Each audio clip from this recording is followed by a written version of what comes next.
This is episode 217 of the Gold Squadron podcast. I'm your host, Gio Morales, and today I'm joined by Marcel, no hot sauce Manzano. There's going to be one hot sauce, but it's not going to be me. Will, nice and neat Hagewood. How's it going, everybody? And Ryan, you will go to the Dagobah system. Staniszewski. You will, audience and people who are playing. I won't, but you will.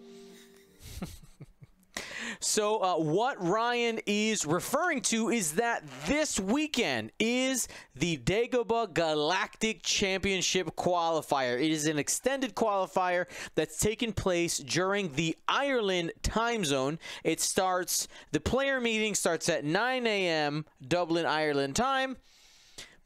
Actual dice rolling at 10 a.m. Dublin, Ireland time. And then we play 6 rounds from there, and it's time to party. So should be good. Today during our show, we're going to be talking about what we think the meta is going to be. The extended meta in and of itself hasn't evolved too much, but I really think that it's going to end up being informed by XTC quite a bit. I think we're going to see some correlation there, but we're also going to be talking about goal setting in these competitive events, whether you have an invite already or don't. If you're going in to play casual or competitive, setting goals, how to set something so that in the end, no matter what the result is, you can end up getting something out of it. We'll talk about that. But before we jump into that topic, and of course talking about our Team USA predictions, I want to remind you that becoming a patron makes you a part of the largest group of supporters that GSP has, and thank you to them. The upcoming Shadow Squadron is actually being voted on right now. The first ship, the TIE Fighter, is officially Wampa.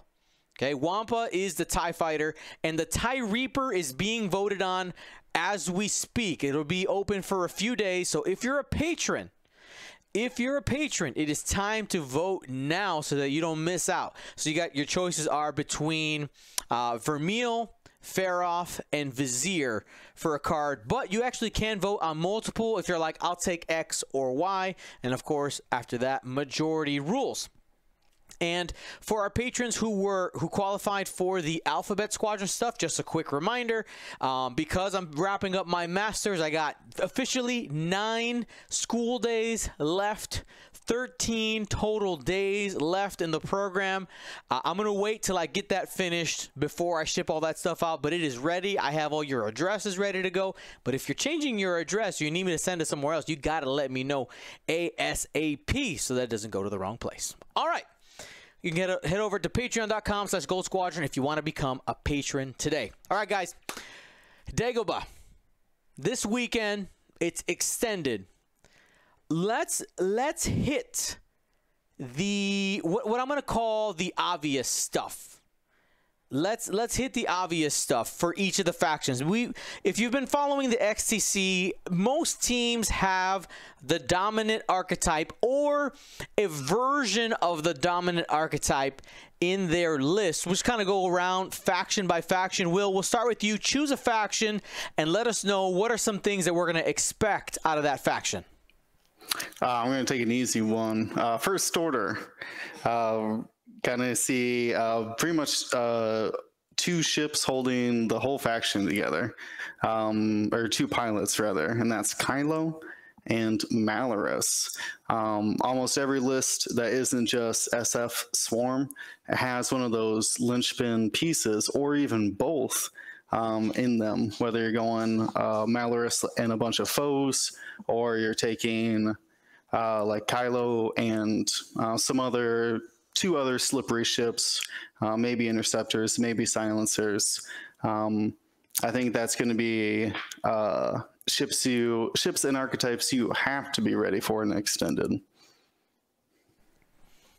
Ryan, go ahead. Take the next one. I'll stick with the sequel trilogy. We'll look at resistance. So commonly we've seen the generic T-70s and rows, the 4 blues and rows. We've seen combinations of other 5 ship where it's Rose, Jess, some red experts with heroic, basically a combination of here's 5 ships in resistance, at least 3 T-70s, sometimes 2 pods, sometimes 1 pod, make 4 T-70s. It's always been a great jousting option. Outside of that, obviously Rey is a big deal that comes into play because she becomes available and extended as great hitting power at I-5. We've only seen things in hyperspace and things go up to I-4 to get that hitting power. Well, Rey's got the hitting power at I-5 on top of that. So we'll see how she intermixes in some lists people might be considering. And Covenel's oddly disappeared. Don't know why. Will we see Covenel show back up? I don't know. But it's oddly curious that we haven't seen her in a long time. Marcel, take their next pick. Sorry, I stepped up for a minute. We're just saying what do we think is good for a faction in... Yeah, what is it in extended that we expect to see per faction? We've already covered First Order, and we just finished covering the Resistance. Gotcha. Give me a faction. I'm letting you guys choose. And I'm Republic. There you go. You see, we'll get it. All right. So in the Republic, I think the 3 Delta 7 generics with a +1, whether that +1 is Shakti, it's usually either Shakti or you can probably get Luminara with Chopper crew with the Chopper Astromech. So that's a good archetype. I'm not sure how good the Warthog +4 or 5 is right now. I think it just doesn't put out enough damage when you compare it with some of the other like Malware swarms or the Seek swarms and things like that. I think it just doesn't sustain the amount of damage that the other ships or that the other swarms can do. So probably not that so much. And then of course you've got anything with Anakin, R7, auto crit droid, auto blasters, plus things. Now, plus things, I think, for example, there was that 4V wings list with dropping bombs, and then you had the auto crit Anakin. So those type of things, I think, are still viable. In extended, I happen to think that extended probably Republic is the faction that struggles the most. So, I don't think it's doing that well. You've got some tools and toys, and an Anakin list can get the right matchups to end up doing something, but then it'll end up running into a Bosk or something like that, and then just disappear in one round anyway. So, yeah, I think the 3 deltas is probably the best. The 3 deltas +1. And to kind of give you some kind of background information, remember, we had a player. I'm gonna butcher his name. I think is it Lackey Mulcahy. All right, Lackey Mulcahy, he brought those 3 Jedi Knights and Shakti and was able to make it to the final of Bespin. Now, that was a month and a half ago. That's when Bespin was. That was our last extended event, or the last extended event, or the last one was Hyperspace, just to kind of give some perspective. The next Republic appearance was Eric Small with Shakti. Again, interesting. Shakti shows up again with 4 of the Shadow Squadron veteran bombing Y-Wings. I'm sorry, Advanced Proton Torpedo Y-Wings. So very patient little Y-Wings there with dorsal turrets. So, there seems to be an option. There might be some correlation. Are we going to see more Shakti? And then as you continue to go down, again, Shakti shows up again with more Y-Wings. So the top three Republic squads from Bespin all had Shakti in there. All right? So we'll end up seeing, of course, Locky being able to bring those Jedi Knights and Shakti to the final. But I mean, seeing that pattern there of Shakti is interesting. Got our eyes on it. I mean, we do recall in our original rankings of the Republic, Shakti was, I think, ranked our highest 8er, right? She was like S+ level. So people are finally finding spots for her to be consistent across the board. Agreed. I mean, people just had to figure out, you got to figure out how to play it, right? How can it be a support beast with those 3 health? You really are a support ship out there with Shakti, and if you're gonna go out and do something crazy or be bait or something, you got to play it smart, because if you don't, you're dead. Let's continue now and look at Scum and Villainy. All right, Scum and Villainy, I think, out of all of the factions, would you guys agree, has the most amount of options? Yeah, by far. Right? The most amount of options. If you go to the Lamu Galactic Championship qualifier, even though that was hyperspace, you saw Scum all over there. Specifically, let's talk about Bosk. Bosk is a menace to society. Okay? He's destroying hyperspace. He's destroying the XTC. He showed up in most of the Scum lists for the XTC teams out there. You're going to see Bosk. He's going to be #1. But don't forget, Bespin was won by a Scum squad that had Han Solo in the customized 1300. That's the Scum Falcon, Fen Rao, Unkar Plut, and Constable Zuvio. Lamu was won by Marcel that had Dace Bonearm, Tel Travera, and Bosk as well, right? So, I mean, there's... right there, we just went through, that was 7 different ships that won 2 events, right? Seven completely different pilots, and that is, you know, you look at Will's list from the XCC, has Kanan and has Fan Rao. I mean, Scum has a ton of options, and we haven't even mentioned Boba Fett, because Boba Fett is still good. Don't get it twisted.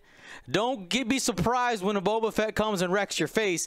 There's a ton of options in Scum. A ton of options. You got to play it well, but that was one of the highest performing, best performing factions when it came to Scum. When we look back at Bespin, another list that showed up, XY out of Singapore, playing Dengar, Asajj, and and Tarani Kolda. Like, there are 3 ships that we hadn't even mentioned yet showing up in a top cut. That's massive. Now, a correlation between most of those lists, Zam Wessel crew. All right? So right now, the Scum faction is being carried on the shoulders of Zam Wessel, and on the other side, you got Protectorate Gleb. All right? So we got coordinating, we got double tapping, we got all kinds of stuff. All right? So if they got crew carriers, expect to see those things. Like, it is ridiculous. Ryan, was there another one? I saw 1. I saw 2. I saw you put up a 3rd finger. Which one did I forget? Gamut Key crew. Oh, Gamut Key. That's, boy, that guy just rolled up on the scene recently. People were like, hey guys, I'm good too. Right? Like, I mean, he rolled up at the same time as Gleb, but Gleb was clearly more noticeable at 2 cost for a coordinate. But is there a Scum list that we can think of right now outside of Sea Cannon Swarms that doesn't have a crew slot? I feel like that's just doesn't have a crew slot. Yeah. No, but that's because most ships, most Scum stuff has a crew. I mean, even Tractor, you know, the gunboats have a crew. Like, almost everything has crew. So yeah, I mean, maybe like multiple Fang fighters is about 4 Star Vipers or a bunch of Fang, like 3 Fang fighters. Yeah, plus A lot of things list we haven't seen for a while. I think one of the only featured pilots is probably Tarani, but it's normally in a list that probably has someone who's also carrying crew. I mean, it's just the prevalence of Hawks and quad jumpers in almost every single list. it's pretty ridiculous. Basically, if you don't have an extra chair, you just stay home. Just stay home. Okay? But yeah, Scum, an absolute plethora of options. All right, so we talked about Resistance. We hit First Order. We hit the Galactic Republic. And Scum, we got Empire, Separatists, Rebels next. Take it, Will, whichever one you want. I'll take Rebels. So you got to be thinking of Heratani right now. In Extended, you can get access to Benthic, 2 tubes, and Is Kyle in hyperspace? I don't think Kyle's in hyperspace. No, it's Scumhawks that are in there. So you get the Andrew Oler patented combination of Benthic, Kyle, Garvin, and Hera. The combination of Jin as well. Was Jin hyperspace? I don't think Jin was in hyperspace. No. Nope. So that's the real power of Hera and these kind of focus passing things, is being able to turn them into evade. Basically push all your decisions until after you roll the dice, and then figure out a way to modify your abilities the best. Now we've seen this combination. That's like the full focus Hera Tani combination. But we've seen Hera and Ahsoka and more of an AC role as well, mixed in with like other heavy hitters, maybe Luke or a Wedge juicing them up. Thinking, reminded of like Matthew Carey's list, where he's got multiple A-Wings and then a support Hawk in there. But we've seen a lot of success with obviously Han gets access to all of his best tricks in extended, R2-D2 crew being the main one there. Just an absolute menace if he's on the board. And if I'm going to mention turrets as the other things Rebels do best, I have to mention Dash Rendar in extended. The combinations that he's been able to pull off with Hera and other support pieces like Benthic has gotten him to new heights as well, and being able to keep up with the meta. I'm trying to think of. I just don't think we'll really see the X-wing spam. I don't think it performs in extended as much or as good as it does in hyperspace. Even though I think we've seen a few showings of the 4 Cavern Angels and 2 Tracer Z's, right? Do you think that? I do like that combination. Yeah, because you don't have access to the Z's in hyperspace. Or the I-1 X-Wings, I think. Mm-hmm. I'm pretty sure, yeah. So yeah, that I think that has a lot of adjusting potential. But the ships that it has to fight against in extended, I don't think they can keep up with it.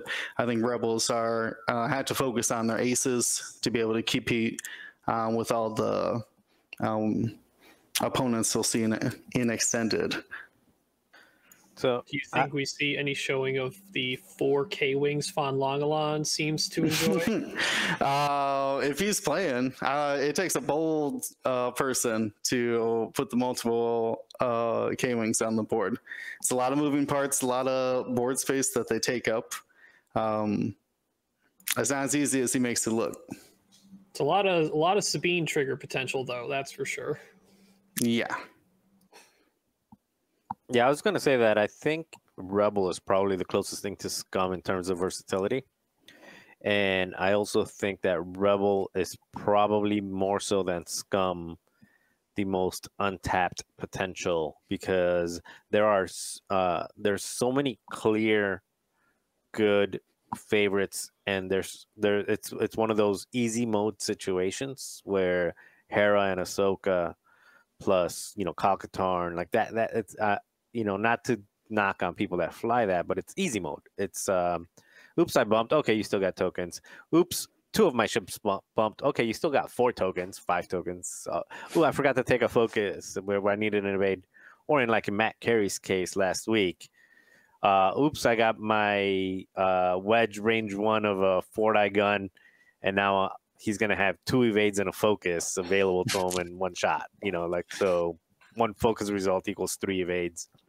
So that's what I mean by easy mode. But Rebels have untapped potential in that they still have things like Lando, the YT-1300, Han in the YT regen Han in the YT 1300. Jake supporting some pretty heavy hitters.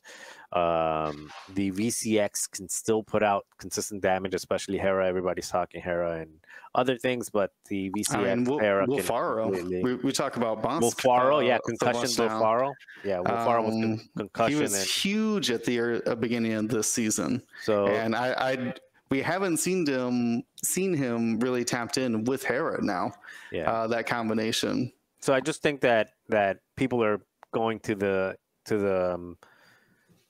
obvious Rebel things, where the Rebels probably had more toys than we give them credit for, and there might be some untapped things, like you might end up seeing like a Corran Horn do something weird, because now Corran Horn is not as fragile, because he's getting tossed, evades, and focuses from Hera or getting coordinated, and now he's double tapping. Now Rebels got their double tapper. So I think Rebel is probably the most untapped playground right now in Extended.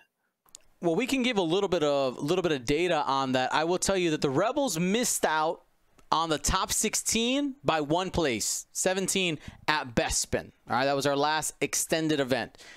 And the list that showed up at Bespin were the top Rebel list at Bespin didn't have a Hera in it. It was Dash with Jake and Wedge. All right, you mentioned Dash. After that, then it's a 4 A-Wing squad: Wedge, Hera, Ahsoka, Jake, and then after that is 5 X-Wings with Deadman Switch flown by KP out of Singapore. So I think you're right, Marcel. There's a lot of potential there, because I know we look at Rebels and you see their collection as a whole and you go, they got stuff, right? Like it feels like we should be getting more Rebel performance. It hasn't happened yet, and the question is it an issue of lack of creativity? Has the Andrew Oler squad been figured out? Have people figured out how to fly against it? I mean, it's still good and it still does okay, but that list it wasn't even in the top 3 Rebel squads, and they didn't even make the top 16. You shift to Lamu, and then it gets into the top 16. Okay, it ends up being getting into 11th place and 12th. But again, those were those iterations of Andrew Oler's list, but that was in a hyperspace when there's a lot of things that could feed on those Rebels that weren't there. So maybe we got to see a little bit of a reinvention in the Rebellion to really find the best ways to utilize that, or just a surprise sometimes can be enough. A surprise can sometimes be enough. You got good tools that maybe aren't super optimized, but you got just that little bit of special flavor that people haven't seen in a while that could end up working out. Ryan. So I guess just a yes or no question, so we don't go too far on the tangent Rebels anymore. Will there be a next evolution of Andrew Oler's list at Dagobah? At Dagobah? I think there has to be. Yeah. Whether more offensive, say you swap a piece with something more with hit power, or somehow more defensive with something like I think there's something with selfless if you try and put it in the list. Yeah, I think there's something between, once you have a Hera, Darvin, and Jin crew, like the possibilities after that are what do I want to say? They're like a deep bench of people you can throw into all the people we had just mentioned. So I think that's that combination's got to be being tested somewhere. Someone's got to be working on it, I imagine. Secret sauce incoming soon. All right, Ryan, go ahead, take one of the last 2. I'll go with my my homeboys, the Separatists, even though they're flying some weird colors these days. So we have the obvious Zam Jango, which is very prevalent, both hyperspace and extended. In extended, pretty much the key difference is the other flyer spray decides to take the other Force crew and Separatist available, which is the Chancellor Palpatine / Darth Sidious. Now, I haven't watched many matchups. I assume in most cases that ship just keeps it on the Chancellor Palpatine side to, if they want to dish out that stress. I don't commonly see it flipped over to take advantage of that coordinate unless someone has seen otherwise. I felt otherwise. I blocked in XCC. I got like a really great block on Zam, and then at I6, Django says, "Nope, Zam's gonna hop over you," and now he's behind you. So yeah. I remembered. I forgot that it even exists, and I'm like, oh. Yeah, so there's definitely uses. So like having that coordinate on I6 seems very powerful. Beyond that, we've seen Zam partnered with Grievous plus things. The common things are a single Nantex like Brugret or Sunfok. Sometimes an HMP in there, but it's the Zam show. In most cases on the successful end. There are cases where we see the HMPs, which are very strong. The 4 HMP block with many munitions and more hitting power is much more common. Whether it's the 4 HMPs or someone goes 3 HMPs and Grievous. I feel like the 3 HMP Grievous is a much more hyperspace-based version because you don't have access to the generic HMPs in hyperspace, whereas you do in extended, which gives you a lot more toys to work with, and they're a lot easier to fly around and choose their engagements easier when there's just a block of 4 moving around. The 5 HMP has showed up every once in a while. There's only, I think, a few people I've seen play it, but they've consistently done well. Shout out to Lou the Lunatic, who might be in chat right now, but he's played it well. And I think beyond that point, don't feel like I'm missing anything too crazy. Sith infiltrators are just straight dead right now, unfortunately. And droid swarms, no one really plays them much anymore. Oh, well, I will say, all right, credit to, I've seen this player from Peru play twice. It's the Adam Kemper style list where it's the Grievous, 2 bombardment drones with proxy mines, and 3 vultures with Discord missiles, proving to be strong in some matchups and can be, when played well, can do really well. Yeah, and I'm going to say Daniel has been doing really well too, flying Zam with 5 Trade Federation drones. So turns out that if you keep Zam off their target because they're trying to knock out 5 Trade Federation drones, it allows Zam to kind of do some things. So there's that. Yep, I was just about to say it. That was on the tip of my tongue. So there, I think it's similar. It still relies on Zam, right? It's still like Zam is really the end game piece, but there is possibilities for Zam plus other stuff for flavor. But Zam's gonna carry the day in that squad for sure. All right, last but not least, Marcel, we got the Empire. What are we going to be expecting from Papa Palpatine and friends?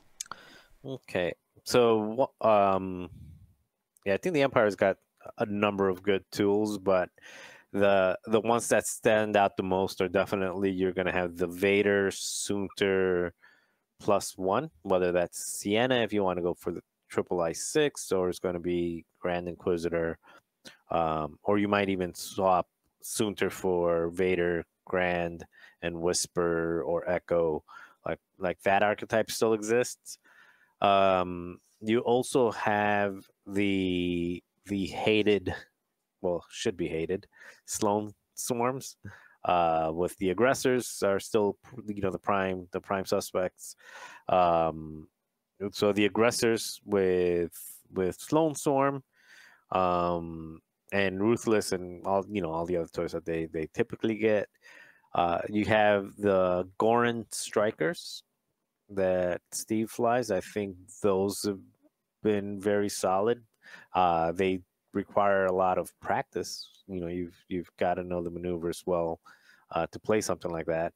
But they've got a lot of tools. They can deal with the Heratani, and they can also deal with like Zam Django and stuff like that. So they have a few, not very many bad matchups,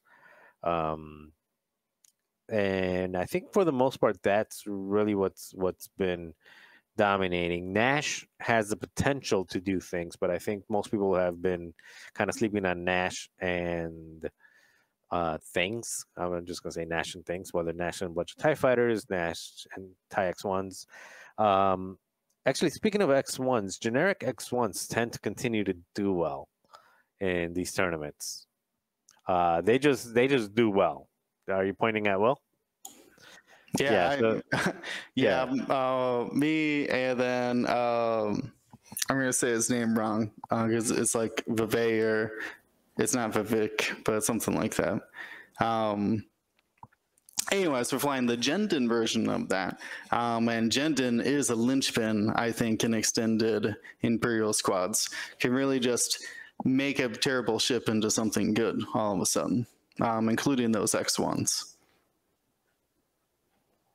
Yep, and then of course the last one that you can't forget. I don't think they're as good in extended as they are in hyperspace, but you always have to be afraid of the 6 Barons. Load it out however you want, whether it's 4 with Prockets, 2 with Tracers, and all of them with Disciplined, or turns out you can get all 6 of them with Prockets, and then you have 6 Procket Barons. Good luck with that.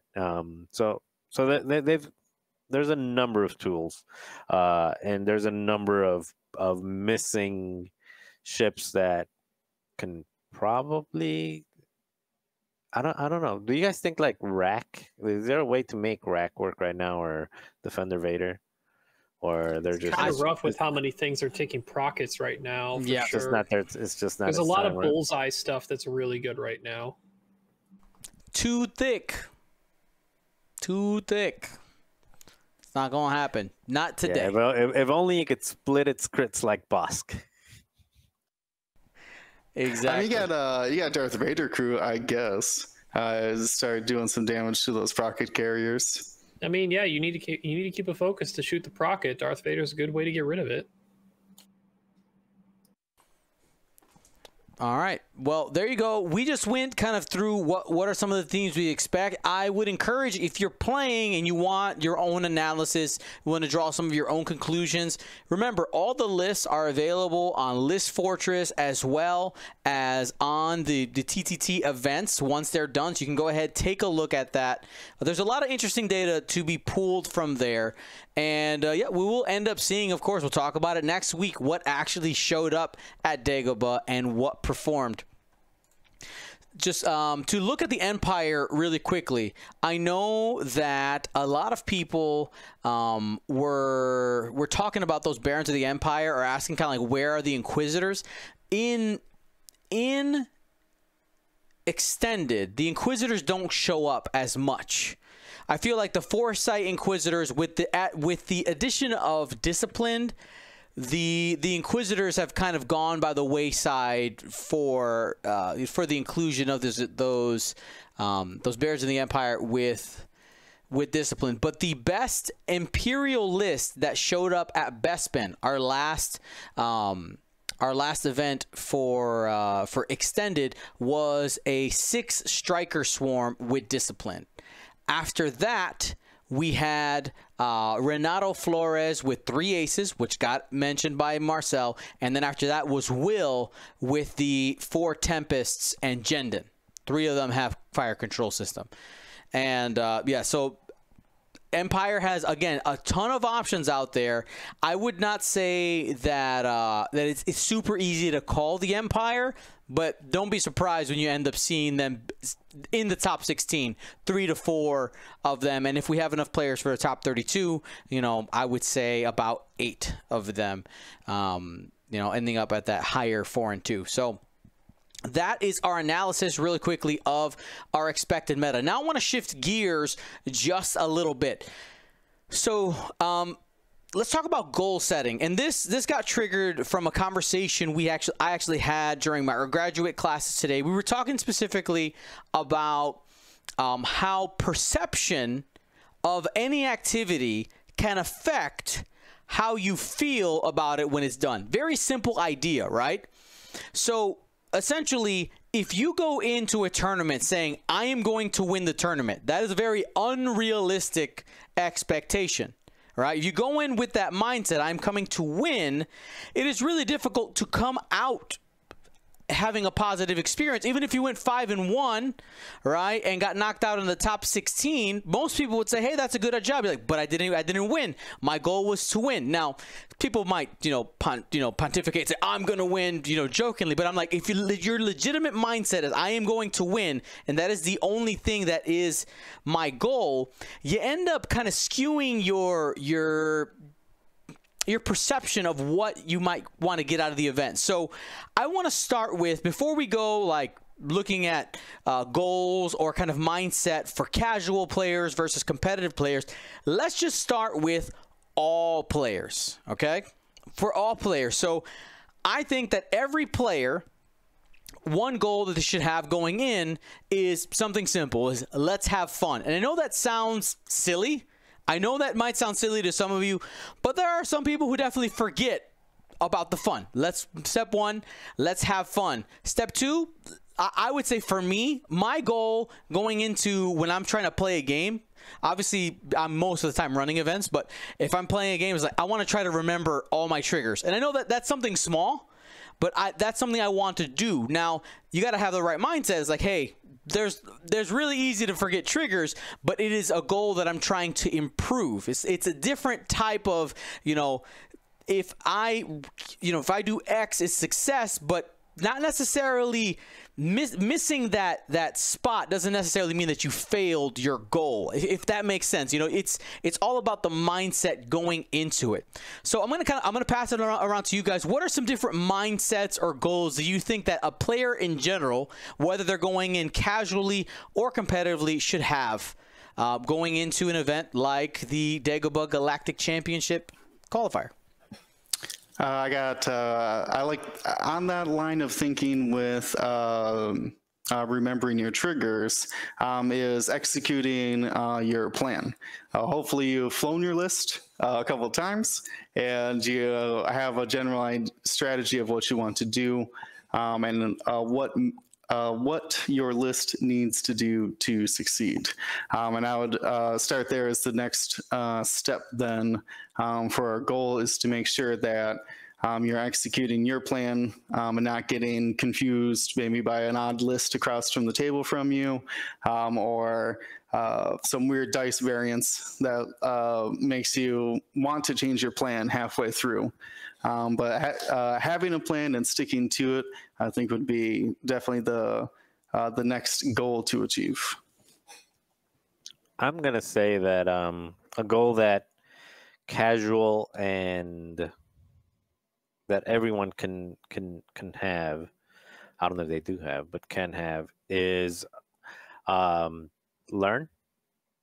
Just learn from it, and you're gonna win. Sometimes you're gonna to Dion's point. You can't really say like, oh, my goal is to win. Like, no, that's your hope. Your hope is to win. Everyone hopes to win. You can have a goal of making the cut if you have a certain consistency. Like, yeah, my goal is to make the cut. But in general, I think everyone's goal should be to learn. If you win, why did you win? If you lose, why did you lose? And so that would be goal number one. Not the top goal. Just first part of my answer is that to learn from the game and look at it objectively. And goal number two is don't be a dingus, as William would say. Just be nice to your opponent and be nice to yourself. Because we always talk about like be nice, and we always say like hey, play nice, don't rush someone, don't do this, don't do that. Like, be nice to the other player. If they forgot something and it's not the end of the world, just say, hey, yeah, you can take that focus. Like, that's what I would have done. So yeah, it makes sense. So be nice to your opponent, definitely, and it'll make the game better, but also be nice to yourself, because it's real easy to get down on yourself, and then you start beating yourself up and you stop having fun because you're like, oh man, I should have seen that coming. Like, I knew he was going to go there, and I second guessed myself, and I changed my dial at the last minute. Now I lost, and you start beating yourself up. So just remember that the be nice is both for the opponent. Be nice to the opponent, but be nice to yourself. pat yourself on the back when you do well, and when you don't do well, try to remember to learn from it. But again, just don't take it too hard, because I struggle with that. Like I would say out of the four of us, I probably take losing worse than the four of us. Like I'm just really competitive. So I have to actively remind myself to, like, okay, don't get down on myself if I lose.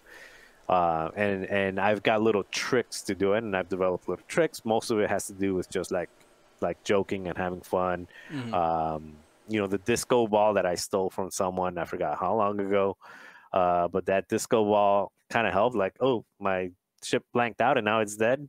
You know, play the disco and have it dance off the screen. Just do something to keep yourself from beating yourself up, or for getting down from losing a match. Ryan? All right, so not too much left. You guys covered a lot of it, but I will say that along the lines of the having fun and being nice, go out and have in mind that, like, you're probably gonna meet new people, and it's okay to, like, talk to each other as people and develop friendships. It's like, it's super neat to walk away from an event that either you get in touch with them later in a future event, say, how's it going? How you been? How, catch up and stuff. It's great to catch up with people. And on top of that, it's great to meet and develop new relationships and friendships with people, because then after the event's all over, we're all just there. And then we all just want to go out and eat and drink somewhere, drink responsibly. So like, that's another moment to be like, hey, where you going after this, or where you getting lunch at during break or whatever. Like, go have fun with people and make new friends, because then that's just going to grow your sort of network of enjoyment, right? People who enjoy stuff with you and develop it are generally people who are friends that you enjoy being around. So the more of those people you have, the more fun you're more likely to have in the future, because you'll get matched up or see them again at some point, and you'll have fun again. Great points there. Now let's start to dive in a little bit more to people who have a more casual mindset versus competitive mindset. And Marcel, I didn't want to interrupt you while you were talking, but you kind of sparked an idea in my head. Let's go ahead and hit goals for competitive players. There is, okay, so I will, both, or Will and Marcel, you guys have won major X-Wing championships, right? This is just fact, okay? It is the truth. Now, one thing that can happen, and this is my experience is more in the music realm, is like, once you reach a certain level, okay, when you have to come back in, you audition for another group, or you're going to play at another event, and people know, hey, that person has won the championship, that person has reached a certain level of play or success in whatever it is they're doing. Depending on your mindset going into that, you could end up being harder on yourself than other people, because you might be worried about outside expectations versus even your own personal expectations. Can you guys maybe talk a little bit about that, your perspective as players who have won major championships, and when we have these events and people see you in them, there is like, oh, hey, look, this person's playing, let's see how they do. Like, there are eyes on you, right? Like, it's just the truth. You want to give us maybe, again, we're looking at that competitive, high level competitive angle at the moment. Marcel brought it up of, like, not being hard on yourself. And I think it's a thing at all competitive players who who know they can win games. You know what I mean? Like because they've proven it, that they sometimes feel that they deserve to win games. And it can really frustrate a player when they're like, I did everything right, man. Like, where was my dice in that one? Like, I should have won it.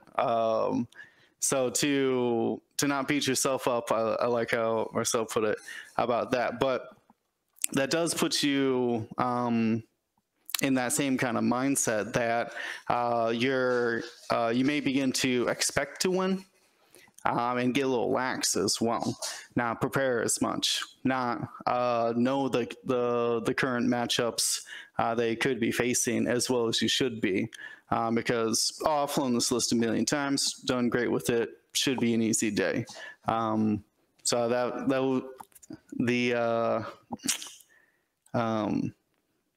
I lost my train of thought. Marcel, what else do you have for competitive players? Okay, so I was joking around with the chat, so I kind of missed half of Theon's thing. You're talking about competitive. It was so good. It was so No. deep. I know that it was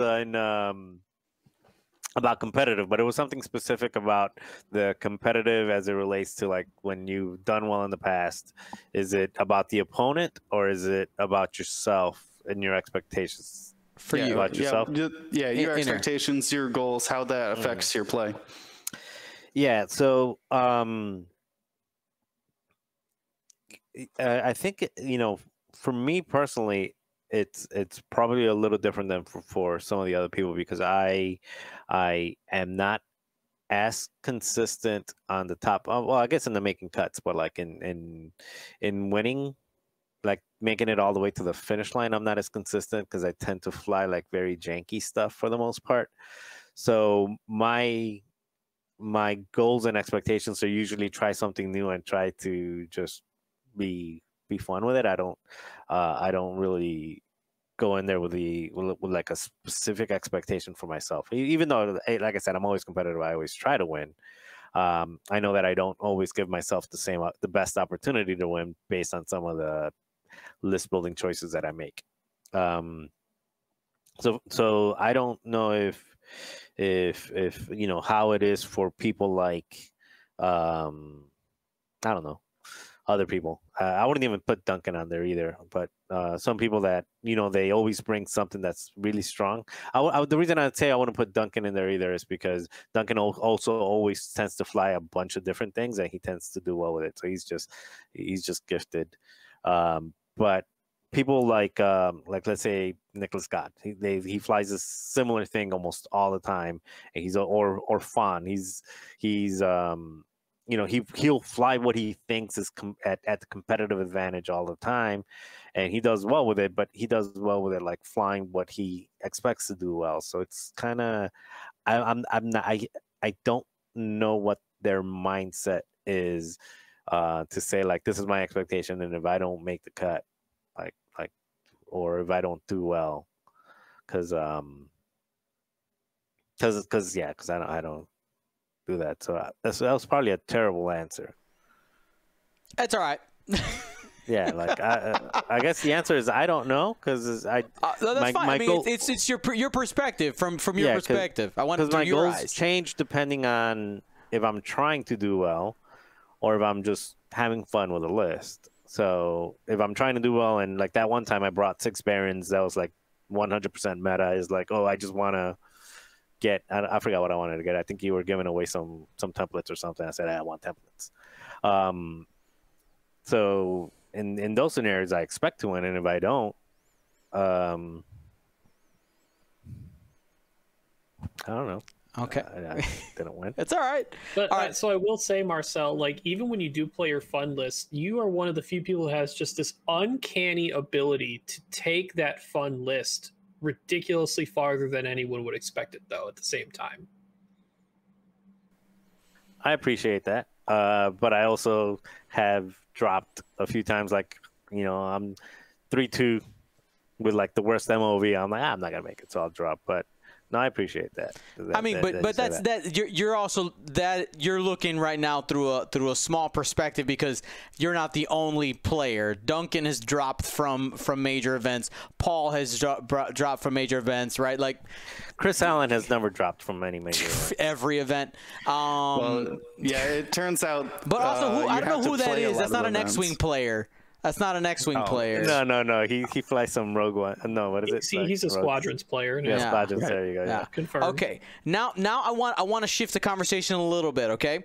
So Ryan, yeah, I'm sorry the disrespect. Yes, the GSP showdown. You are our current GSP champion. I got called out in the chat for saying that Stanley hasn't won a major event. I will say. I mean, that's our event, right? Right. Okay.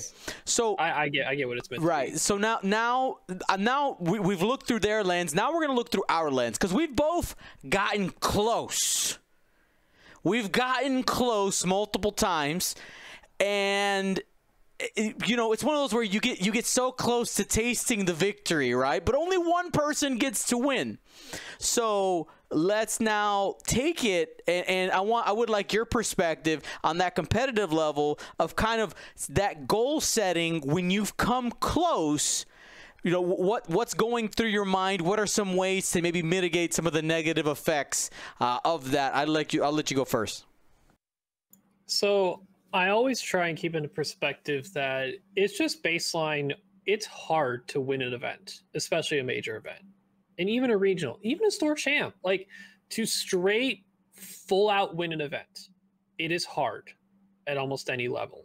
There's only a few people who could quote consistently win store champs. Like Duncan's one of the few because he literally had during the second edition start he wanted to play every single faction and win a store champ in his area when he pretty much did. But beyond that, I try to keep perspective. It's hard to win a complete event, so my natural goals have always been make cut. Everything past that is gravy, and generally it keeps my mind at ease overall that I'm not putting too much crazy pressure on myself. Sure, would I like to win a major event at some point because I feel like I've gotten so close with me and Will in the first GSP Space Jam, you know, #rigged finals for beards.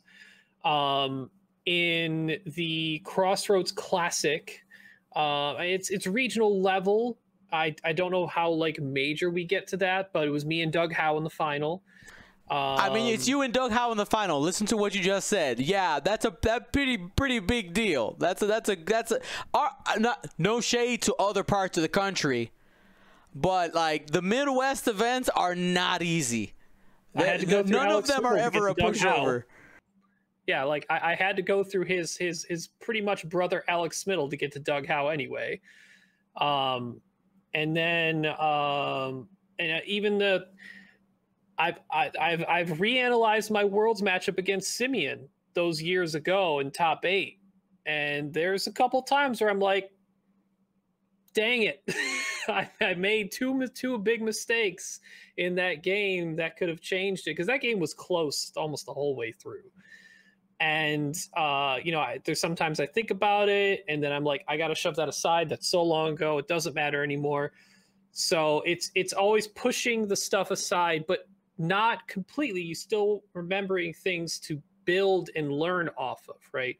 It's kind of an old saying of one of my Taekwondo studios I used to go to. Pain is weakness leaving the body. If you treat that as the pain of your mistakes that you've had in X-Wing, as long as you learn from them and don't repeat them often, you will become better and you'll eventually get there, right? Through just sheer repetition, you have a better chance. As long, you know, just keep the pressure low and then just try and have as much fun as possible, because if you're not having fun, you're probably stressing yourself out. And that normally can lead to tilting emotionally in games where even the smallest thing in a game, in like the first engagement or two, it just emotionally tilts you off to a side to where you could have brought the game back if you kept your head, you know, there and not over here. Now I'm gonna take it to another step. That was perfect, Ryan.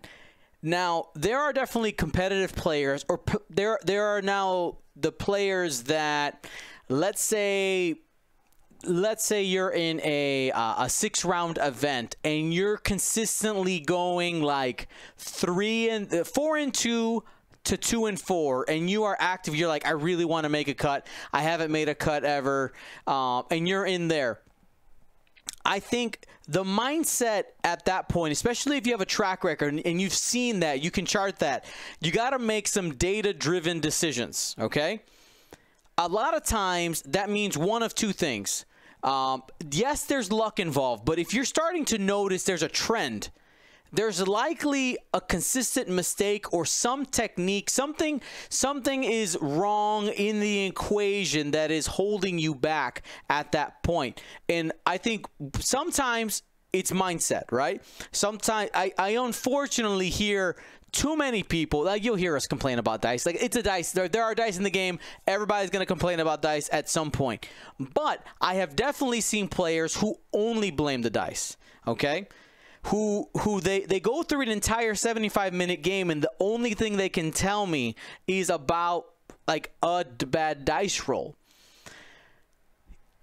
Analyze what happened in the game. Even if the dice were bad in a particular spot, was there something you could have done?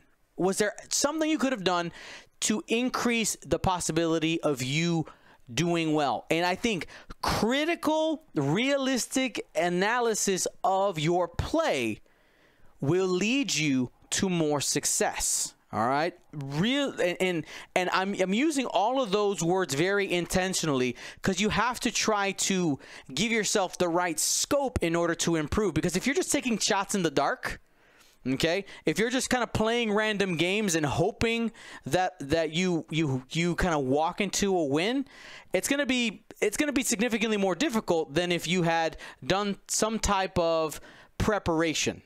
Okay, if you do some type of preparation.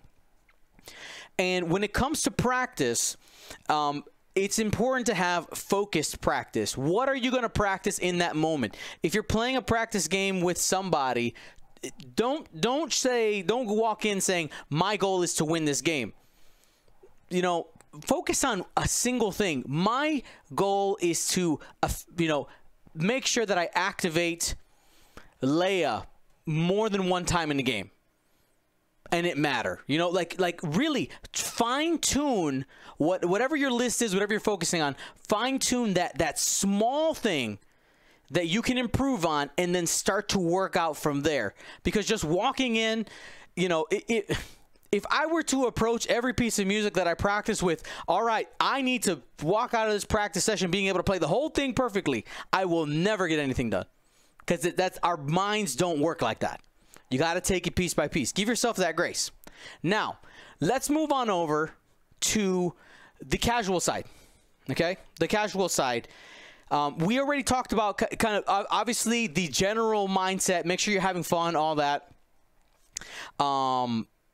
is important. But one of the things that I think is also important is, I know sometimes casual players and competitive players sometimes view each other as like negative. What's the word? How am I looking at? There's a word I'm looking for. They look. Go ahead. No, I was just gonna say they're like two sides of a coin. Like they're rivals. They're not. They don't. They're oil and water. Right. In that. Well, you were gonna make a point. So. Yeah. So here's an example.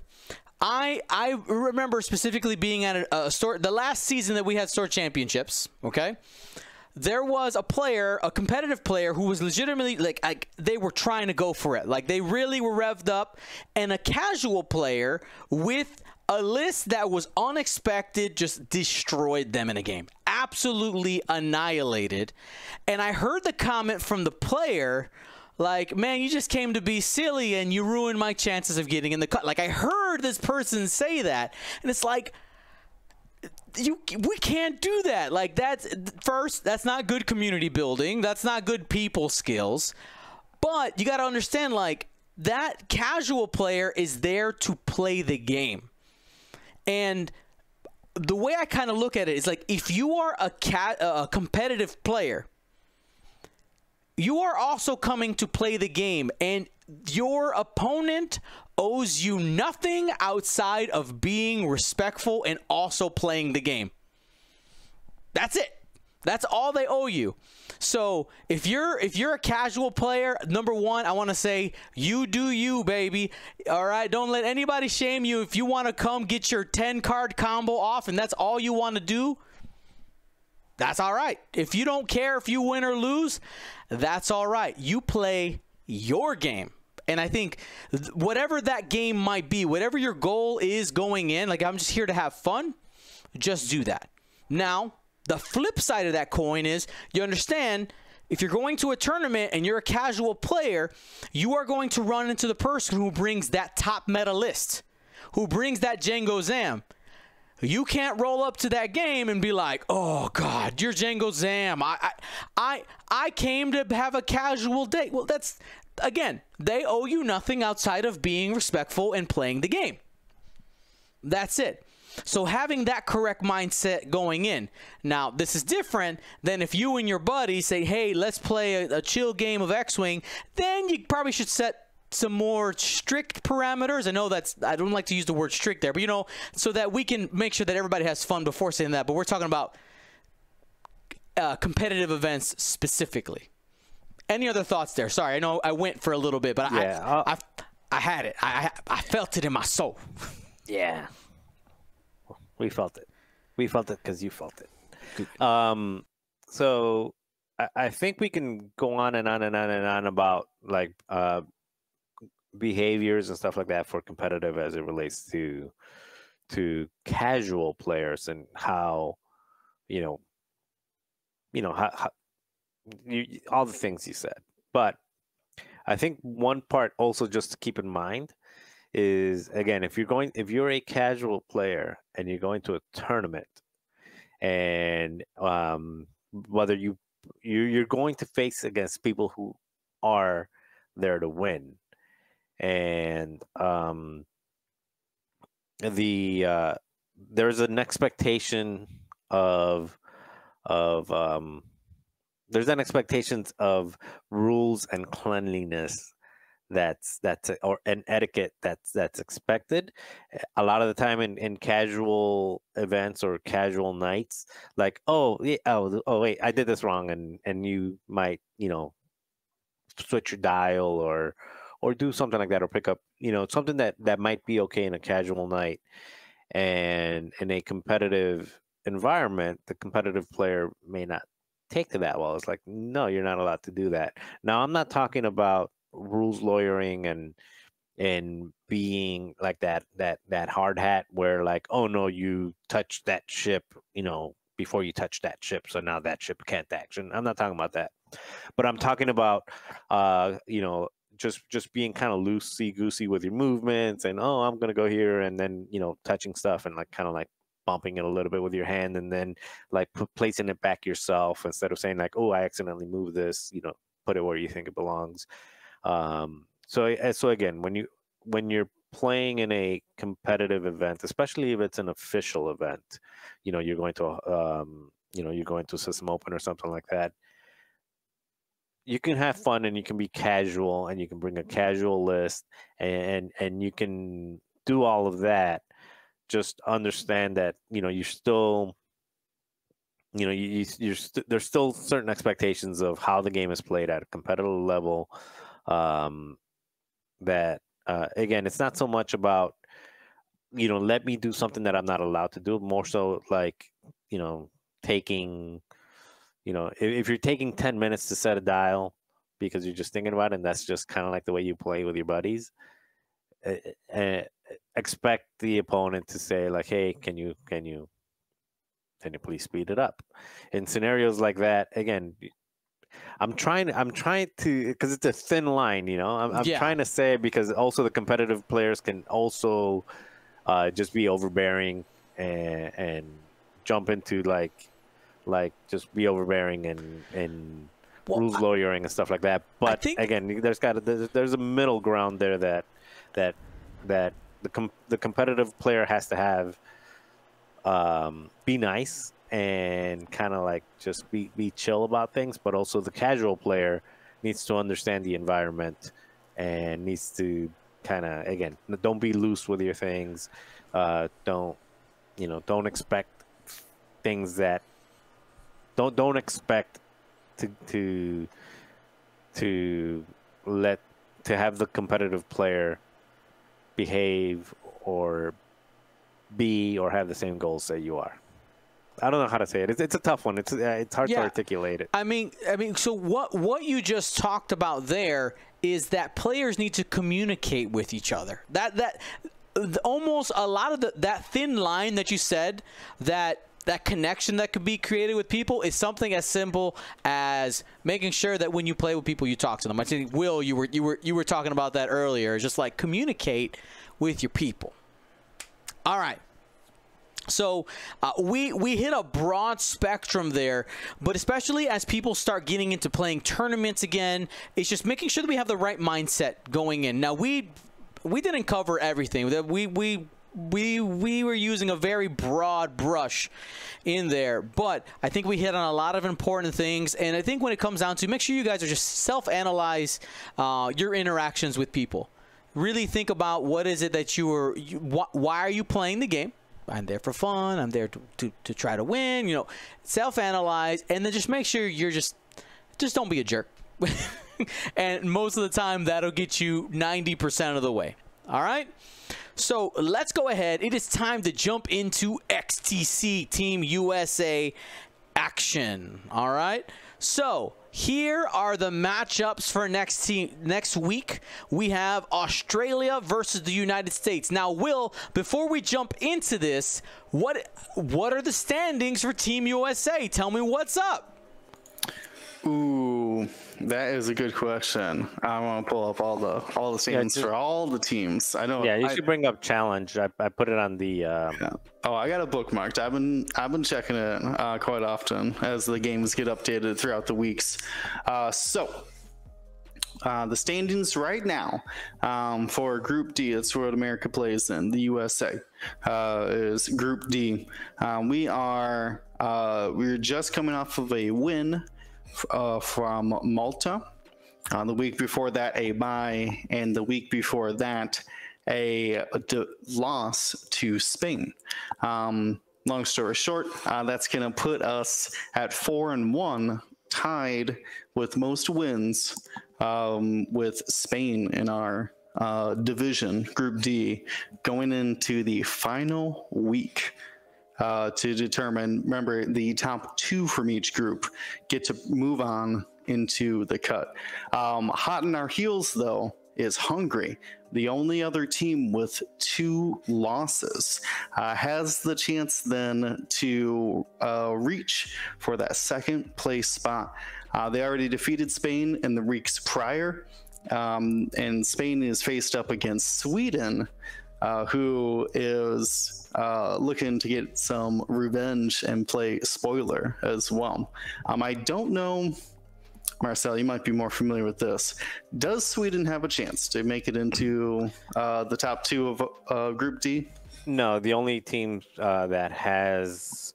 So right now, it's we are 4-1. Spain is 4-1. Hungary is 3-2. Hungary beat Spain 5-2 last week. So they have the head-to-head on them, and let's see, the total individual wins, we're already in. We've got 26 set wins, so we're averaging about 5.2 wins per round. Spain is at 22 and Hungary is at 18. So essentially Hungary needs to go 4 above Spain. So what that means is that if Hungary wins 5, Spain has to go 1-6. If Hungary wins 6, if Hungary wins 6-1 against Chile, then Spain has to go 2-5, or 7-0 is 3-4. So basically they have to do a 4, and then they'll win the tiebreaker from the head-to-head matchup. Now, I can definitely see Sweden doing big spoiler. Like they seem like they can give Spain a pretty big headache, and if Hungary shows up against their opponent, that could be a dark horse out of nowhere. Yeah, and Chile's an interesting one because Chile has pulled a couple wins that were unexpected. Chile beats Australia, and then Chile also beat Sweden last week. So Chile can beat some teams. They beat Australia and they beat Sweden. However, Chile can also not show up for the week, and they were 7-0'd by us. We beat them 7-0, and then Spain beat them 7-0 as well. So Chile they can show up or they can not show up. So it's it's not out of the realm of possibility that Sweden beats Spain 5-2, let's say, or 4-3, and Hungary just like 7-0's Chile. Like that's a possibility. So Hungary still has an outside shot. Again, depends on which Chile shows up. If it's the Chile that beats Sweden and Australia shows up, we think Spain is in. If it's the Chile that showed up against us or Spain, or if Hungary can say like we're at the level of Spain and the U.S., then they got a shot. All right. So now going into the U.S. almost basically guaranteed in. No matter what. I know some people are calling it the finals. I think it's more accurately called the playoffs, right? You guys are guaranteed to get into the playoffs. The finals would be like the actual top 2 teams. And again, just kind of to frame that, just in case we're using language that everybody understands there. So it's because it's a round robin and there's no like cut. It's just right. The final 10 teams play each other round robin, and the best. May the best team win. Right? That's going to be crazy. Now, before we actually jump into these matchups, just to clarify, yes, going into the playoffs, teams will have the opportunity to switch out their list. Now, we're not going to ask Will and Marcel the strats there for Team USA because that'd be dumb. So we're just going to focus on this set of pairings for this week as for advantage. Now, me and Ryan have been the ones taking those stabs, kind of trying to guess at where things are going to end up landing.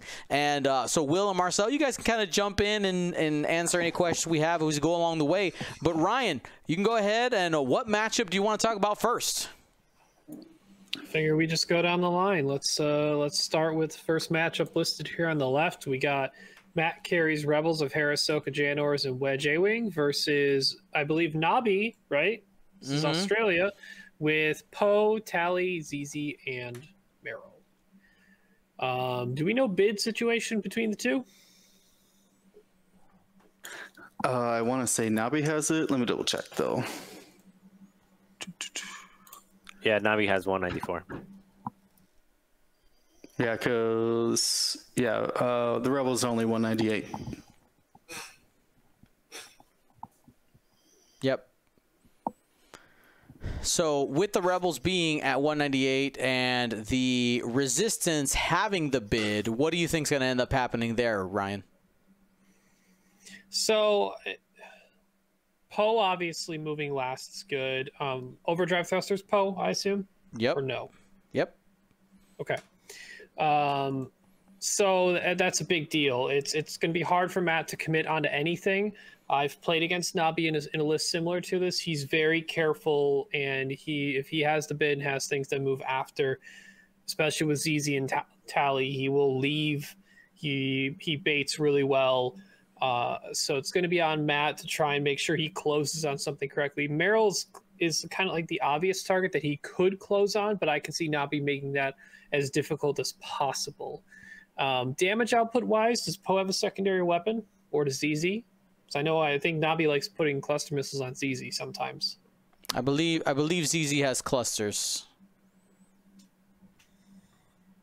Poe have anything, or is it just Jamming beam?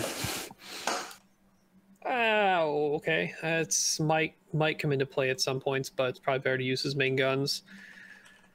I mean, neither list has a ton of hit. I mean, so I know Matt's got his prockets, but he's gonna have that difficult time lining him up potentially. So,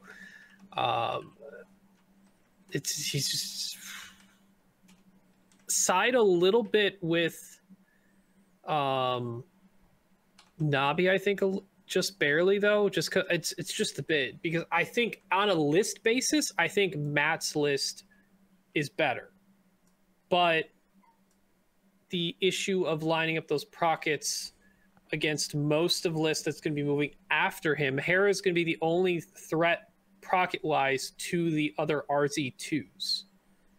So, well, what do you think, Dion? You kind of leaning one way or the other so far? Yeah, I mean, I'm with you on that one. I'm also leaning Australia, and I'm trying not to tiptoe. If it's even 51-49, we're just gonna call it for whoever that is. All right, and we'll see if Matt can subvert the expectations, even if it is only a 51-49.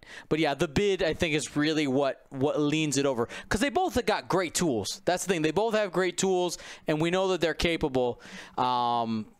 Let's keep another piece Matt will need to make sure that not only he takes full advantage of, but also kind of protects, is Wedge. Wedge is the one thing also backed up by Janor's ability that could, it takes these RZ2s and turns them into Z95s. So it, like, health and defense wise. So you look at that and you say, Wedge, on top of that being the most consistent annoyance, also needs to be alive as long as possible to stay annoying too. Agreed. All right, let's keep it rolling here. We got we have the Goran Strikers, and we have a sub coming in for Steve Cotillo, and our sub is Kenneth Lyon. All right, Kenneth Lyon, another great player, usually flies FO, going to be playing against the Rebels, Hera, Garvin, Kyle, and Benthic. Now, we have seen the Goran Strikers win against this Hera list a couple of times, even in tournaments.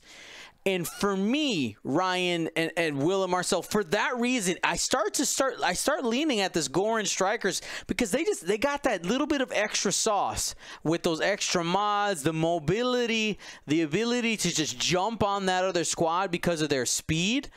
I'm liking Team USA in this matchup. Yeah, it's a token stack versus a token stack, but I think the special sauce is disciplined. Right? If something dies, someone's going to get a lock, or barrel roll, like barrel roll out of a shot for anyone who wants to follow up on something. Thermal detonators, they don't care about however many tokens you have. They're going to, they have a higher chance to actually do auto damage. And if you have a token stack, you're there to have a token stack probably for defensive dice. Even the strain effect from the thermal detonators can be something that takes away some of that potential to fully utilize that token stack. But it's also the situation of the Strikers got to get far enough into that fight and out to lay down those thermal detonators to be enough of a threat. I think we might have actually seen this XDC matchup before. I think Steven Coutinho played this exact type of matchup, and I think he won as well. So yeah, that's what I was going to ask Marcel about. Is I'm pretty sure this was Steve's matchup last week against Malta. Is that correct? Yeah, it was the exact same list. So the list can perform. The list, by the way, it was a different pilot, but the list did beat the Heratonic. There you go. So we got a little evidence history, there. Seems like a good way, and unless they buck the trend, but I'll stick with the Goran Strikers. All right, next we get into Will's list. We got Bosk, Fen, Kanan versus Von Reg, Kylo, and Rush. Ryan? Big question. Extreme maneuvers on Kylo or not? Marcel's shaking his head yes. Yes. All right. Yep. Extreme. Von Reg, Daredevil? Rush ATP or just nothing? ATP. You called it. Yep. Is that everything in the list? That's everything. I don't remember what the bid is if there is one. 5 points then. Okay. I don't have a bid, so.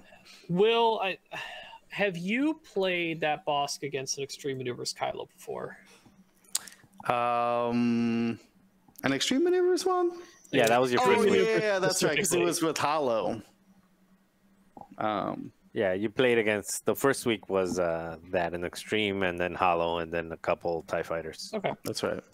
that's the only thing that would give me potential cause to pause, but it's still Boss can double reinforce when he wants to, but he probably doesn't need to. And Kanan, right?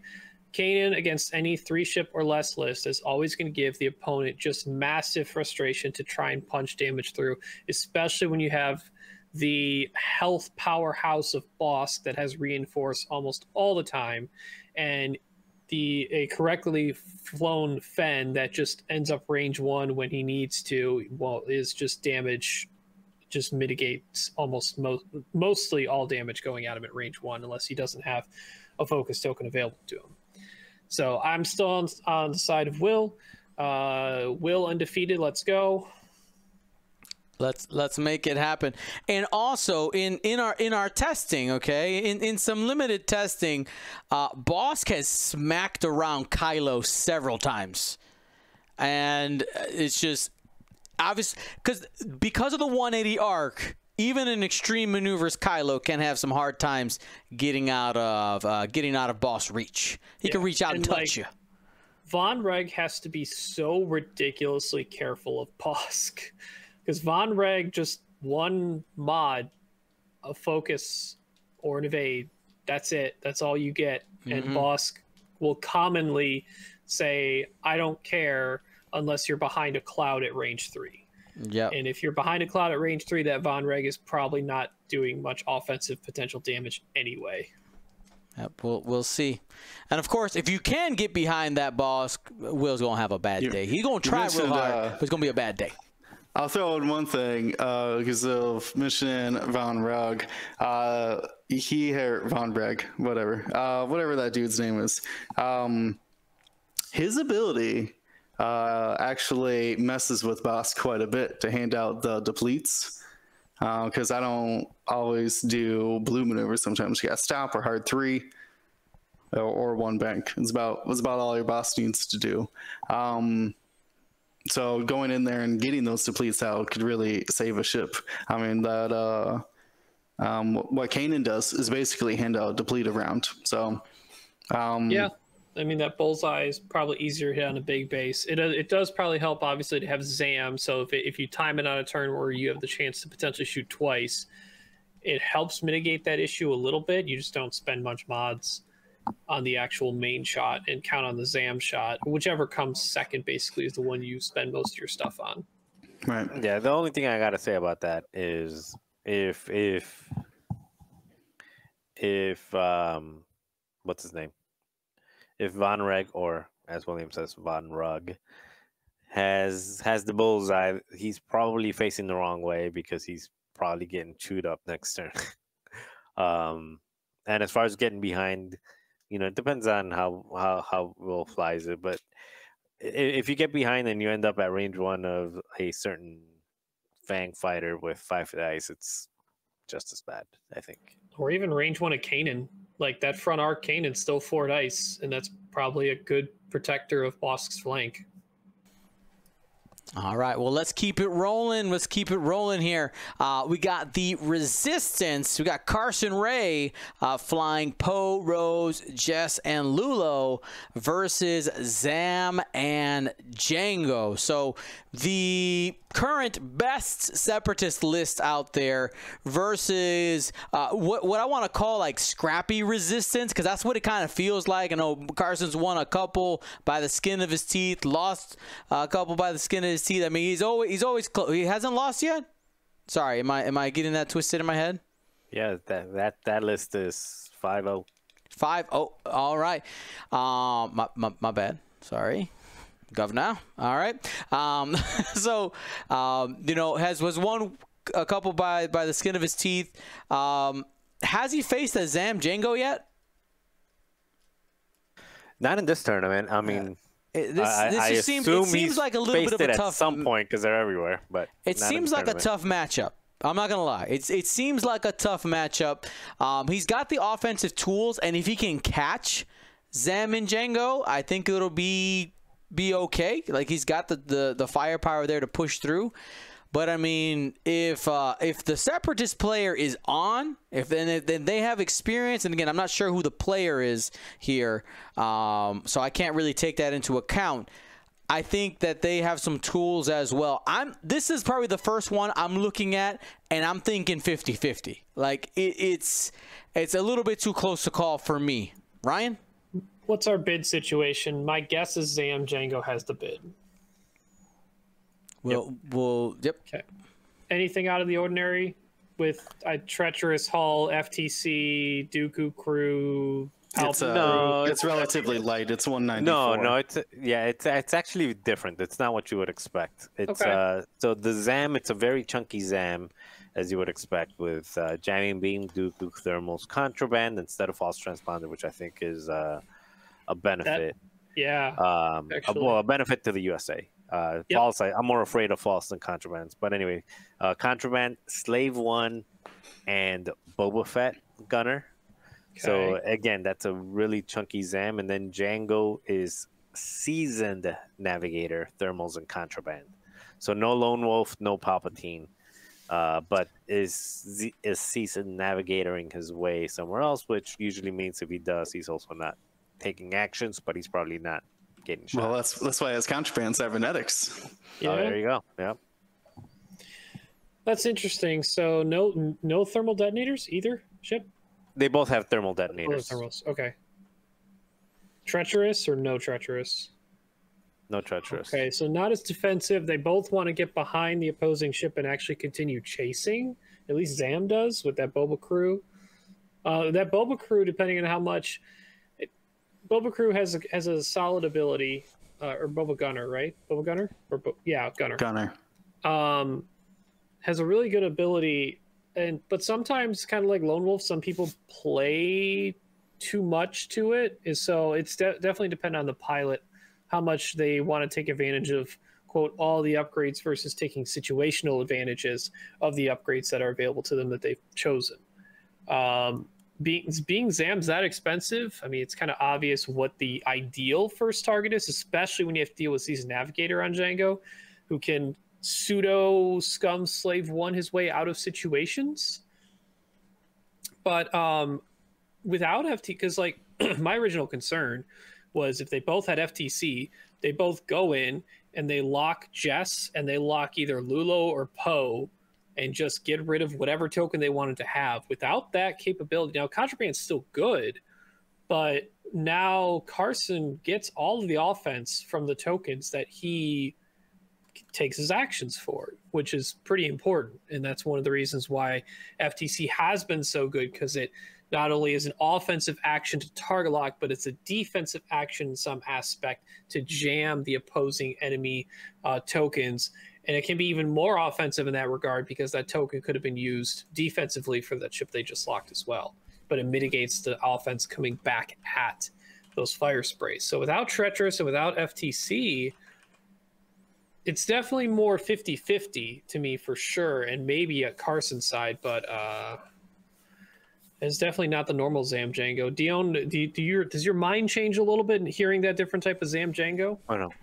It does definitely have some different tools, and a little note here from Nobby. It actually is a substitute coming in for that game. Now, we don't know. Here's the thing. You can't be like, oh, it's a substitute. That means that they don't have experience. I know where you're going. Let me get there. I was going to say it's a substitute, but they're 1 in 5. So a substitute might be an improvement. Okay. All right. But also, substitutes can come in and wreck face, i.e. Kenneth Lyon and i.e. Tommy Adams, who have both picked up W's for Team USA. Again, like, you know, there's definitely people bringing in subs. They are there to be flexible. They are your flex players, and they're ready to come in and hopefully collect some W's for you when you can. All right. I'd say with the oddness of the Django Zam, And the fact that it's a substitute that we have no idea either way, I'm just going to say rely on the reliable Carson. All right, so we're going to put out another Team America there. All righty. So let's keep it rolling here. We got Tommy Adams coming in to substitute for Doug Howe with Kylo, with Prime Thrusters, and Von Reg.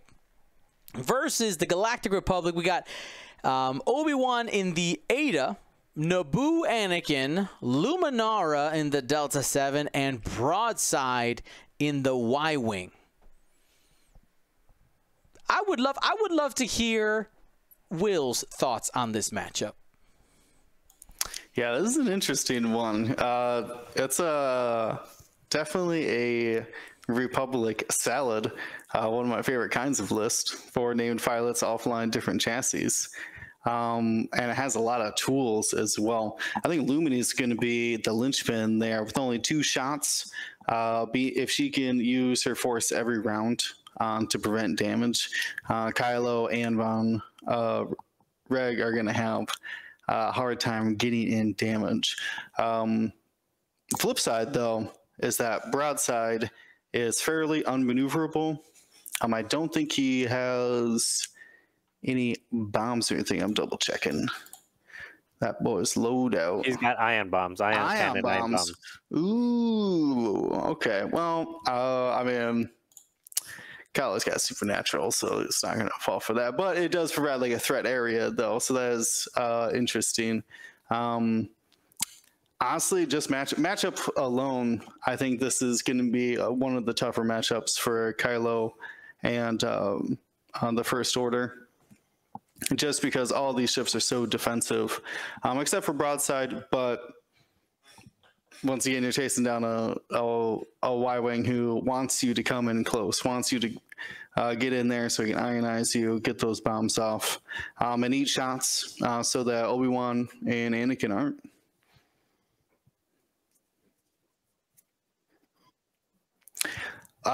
No, like I said, no offense to Tommy, but on pure list building, I like the Republic here. Yeah, this is an interesting one because all of Tommy's lists move after. So you got Supernatural Kylo moving after all the other ships, and then you've got the Afterburner, Lone Wolf, Von Reg also moving at the end.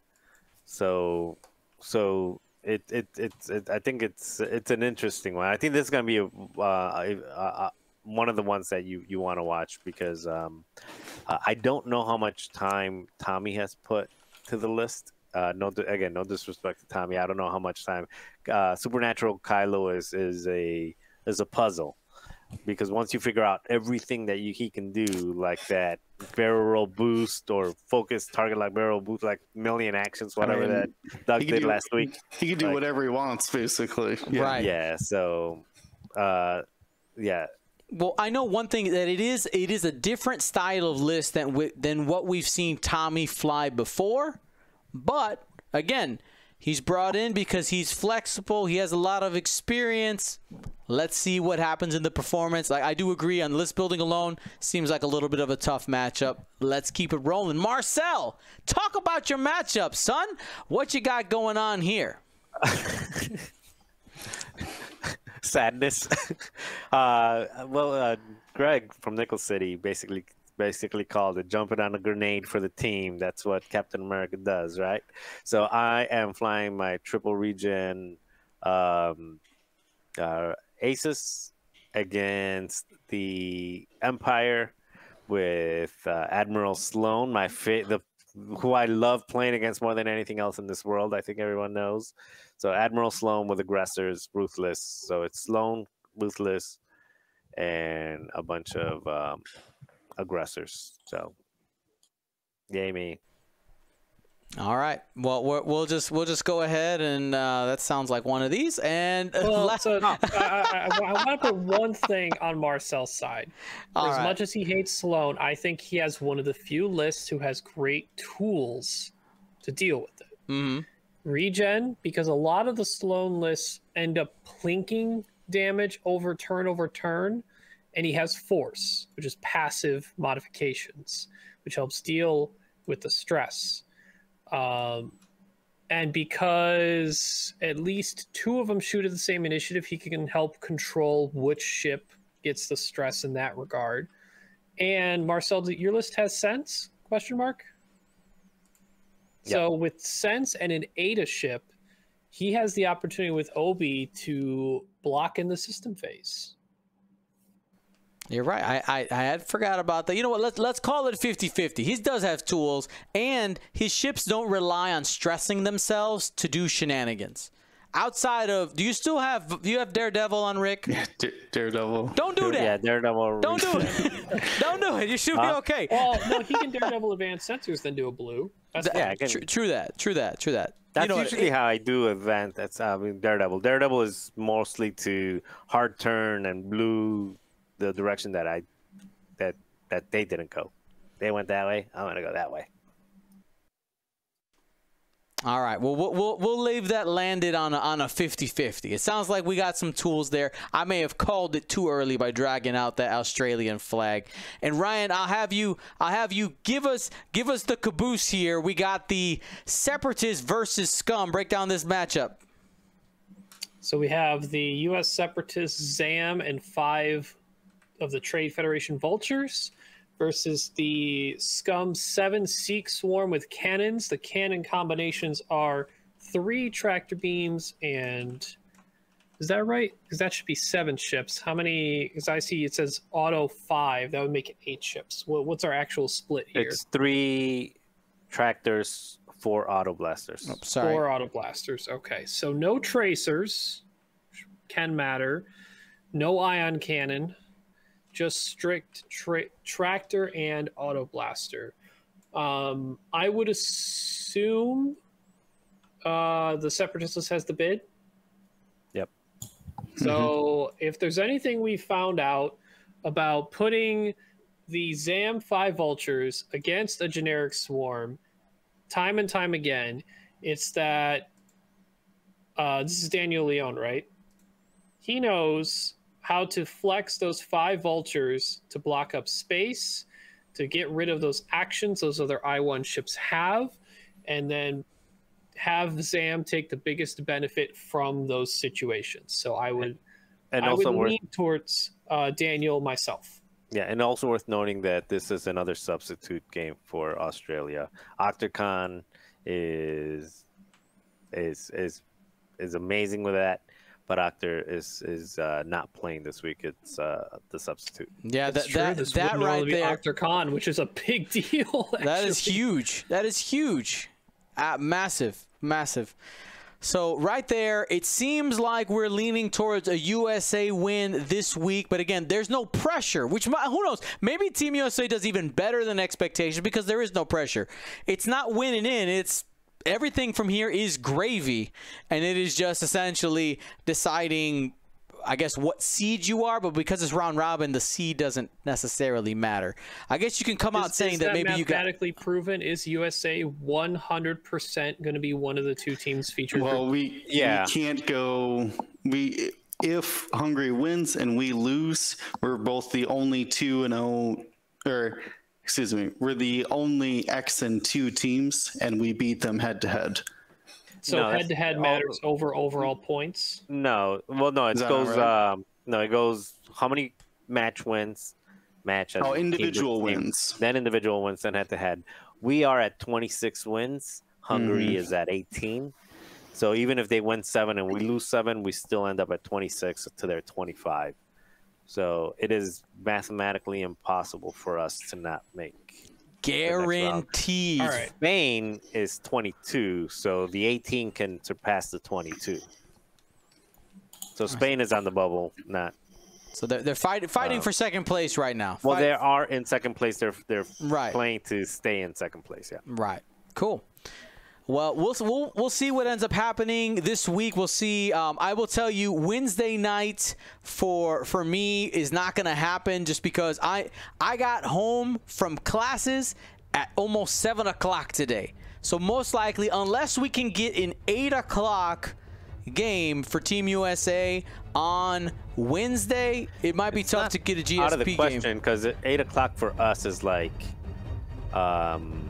like 10 a.m. for them. So if all right, so if we can find that, then we'll have that. But as of right now, unless I can get a game at that time or meet up with Will, Ryan, and Marcel at that time, you know, 8 p.m. is probably when we would have a stream, if there is going to be one this week. Just being honest, with graduate school, this next couple weeks is going to be weird. And this Saturday, we got plenty of X-Wing for you. We got 6 rounds of Swiss plus a cut. Trust me, we got plenty of X-Wing coming in. Premier level action coming from the Dagobah Galactic Championship qualifier. I'm looking forward to seeing what happens this week, see how our predictions do, and remember, everybody, stay smart, stay safe. Gold Squadron out.